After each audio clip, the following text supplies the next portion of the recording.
Почитувани, очигледно денеска гледаме една режирана представа и политичко замешателство на власта во заминување. Денеска следбата која што требаше да се случи меѓу представници на СОНК и председателот Јаким Неделков со представници на ВМРО-ДПМН и која што беше потврдена од самиот председател на СОНК по следбата со министрите од владата, еднострано беше откажана. Што се однесува до самиот договор, претходната власт на ВМРО-ДПМН склучи колективен договор со кој што се предвидуваше динамично зголемување на платите од 25%.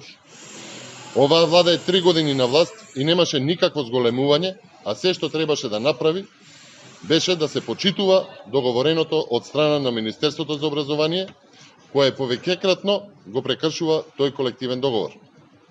Зошто сега се отфрлаат тие 25% и се прифаќаат првично само 10% зголемување, треба да одговори власта која што е во заминување.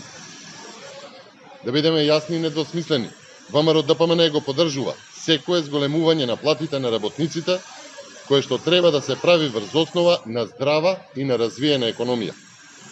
ВМРО-ДПМН го повикува премиерот во заминување Зоран Заев на одговорен пристап со оглед на фактот што на оваа влада и преостануваат само уште неколку месеци од нејзиното катастрофално владење, особено имајќи го предвид фактот што е веќе докажано дека Заев може да ветува се, а знаеме дека реализацијата на тие ветувања е еднаква на нула.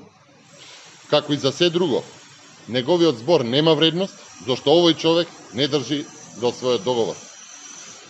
И дека по изборите друг ќе треба да ги обезбеди тие средства. Напоменуваме дека ние ќе го дадеме максимумот за да им помогнеме на просветните работници, затоа што тие заслужуваат многу повеќе. ВМРО-ДПМН поддржува синдикално движење без политички обланди, кој што ќе се залага искрено за правата на работниците. Ви благодарам.